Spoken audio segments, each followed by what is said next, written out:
तो चलिए इसी के साथ एक बड़ी और अहम खबर का रुख कर लेते हैं। तो बड़ी जानकारी आप तक पहुंचा रहे हैं। ये बड़ी खबर है, भिवानी से मांगों को लेकर के स्टाफ नर्स एक बार फिर से मुखर हो गई हैं और all nurses officers welfare association ने अल्टीमेटम दिया। सरकार को मांगे पूरी करने का अल्टीमेटम नर्सेज एसोसिएशन की ओर से दिया गया है। ये बड़ी जानकारी है। अपनी मांगों को लेकर के एक बार फिर से स्टाफ नर्स मुखर हुई है। भिवानी से खबर है और all nurses officers welfare association की ओर से सरकार को मांगे पूरी करने के लिए अल्टीमेटम दिया गया है। राजपत्रित अधिकारी का दर्जा देने की मांग की गई है और पे स्केल 7200 किए जाने की मांग की गई है। नर्सेज एसोसिएशन की ओर से अपनी मांगों को लेकर के विरोध तेज कर दिया गया है। ज्ञापन दिया गया है कि उनकी मांगों को पूरा किया जाए।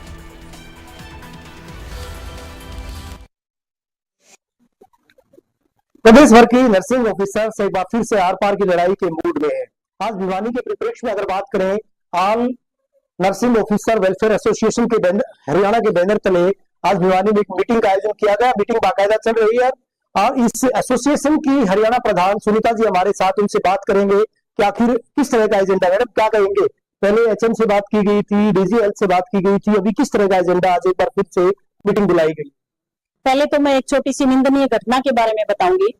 जो हमारी कल संडे को दादरी के अंदर एक स्टाफ नर्स ऑन ड्यूटी थी और जैसे लेबर वार्ड के अंदर जेंट्स का जाना अलाउड नहीं होता, वहां पे एक जेंट्स लेटे हुए थे। स्टाफ नर्स ने बोला कि भाई आप बाहर चले जाओ, यहाँ लेडीज कोई फीड करा रही है, कोई कैसे भी लेटी हुई है, तो आप बाहर जाइए। लेकिन उन्होंने सुना नहीं और उसके बाद उस बंदे ने स्टाफ के सिर में हेलमेट मारा बड़ा जोर से। उनकी मैं आपको फोटो भी दिखाऊंगी कि काफी उनका सिर फटा हुआ है। तो ये बहुत ही एक निंदनीय घटना है। इससे हम चाहेंगे कि हमारे पास सिक्योरिटी, प्रॉपर सिक्योरिटी हो हमारे लिए, और ऐसी जो घटनाएं होती हैं हमारे प्रशासन ने भी उसको संज्ञान में लेना चाहिए। और अब तक पुलिस प्रशासन ने उस बंदे को अरेस्ट नहीं किया है। ये बहुत ही एक निंदनीय घटना है। इसके बारे में अगर सरकार प्रशासन नहीं जागता है या पुलिस उस बंदे को अरेस्ट नहीं करती है तो हमारी दादरी के अंदर कल 2 घंटे के लिए उन्होंने धरना प्रदर्शन भी किया था और आगे भी इसके बारे में मतलब कुछ जारी रहेगा। क्या दादरी तक जारी रहेगा? दादरी तक सीमित रहेगा? हरियाणा के दूसरे जो जिले हैं वहां भी इस तरह से नर्सिंग जो है प्रदर्शन करेंगे?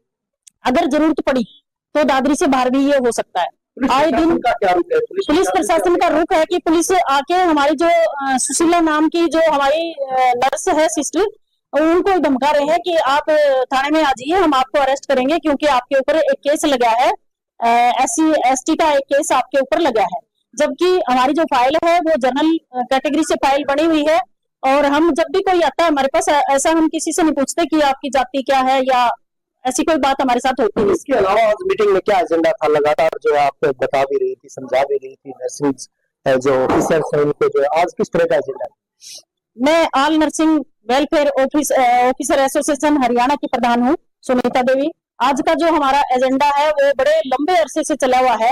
1998 में इसको लेके हमारे बड़े धरने प्रदर्शन स्ट्राइक हुई थी। ये हम डिमांड सरकार से हमारी है कि हमें 7200 रुपए नर्सिंग अलाउंस दिया जाए और B क्लास का हमें दर्जा दिया जाए, क्योंकि हमारा जो स्केल है वो 4000 का स्केल है। 4200 वाले भी B क्लास में आते हैं तो हम ऑटोमेटिक स्केल के अनुसार तो हम 4000 में आ ही चुके हैं, लेकिन सरकार हमें एक इस बारे में एक टैग भी दे कि आप B क्लास में हो।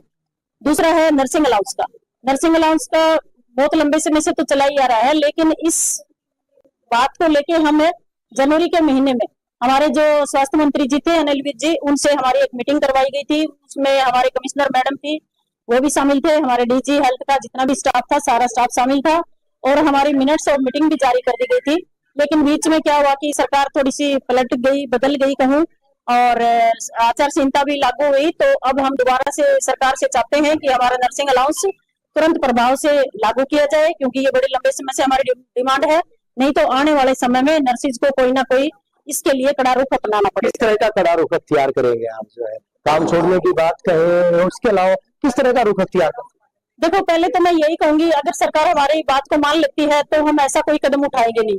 दूसरी बात यह है कि हम जनहित के लिए काम करते हैं, हम जनता को परेशान नहीं करेंगे, क्योंकि जनता हमारे उस पे आती है कि कोई सहयोग हमें यहाँ मिलेगा। रीजन है, लगता नहीं आपको कि आपकी मांगे जो है उन पर सहानुभूति पूर्वक विचार किया जाए? मुझे भरोसा है और सरकार हमारी बात को मानेगी। क्योंकि जो मिनट्स ऑफ मीटिंग जारी हुई, सरकार ने उसमें बोला था कि अगर मेडिकल कॉलेज रोहतक को भी मिल रहा है नर्सिंग अलाउंस और इससे हरियाणा की नर्सेज वंचित है तो हम पैरिटी जरूर करेंगे। तो हमें भरोसा है सरकार पे कि सरकार हमें देगी 7200 रुपए। इवन की सेंट्रल गवर्नमेंट में तो अब 7200 बढ़ा के 9200 कर दिया, लेकिन हम चाहते हैं कि हमने 7200 की डिमांड दी है, सरकार हमारा 7200 ही कर दे तो हम उससे भी संतुष्ट होंगे। अगर सरकार इस डिमांड को नहीं मानती है तो फिर आने वाले समय में हम धरने प्रदर्शन या कोई भी आगे अगले सप्ताह जो है वो सरकार से मिलने की बात भी इनके द्वारा कही गई, वक्त मुकर्रर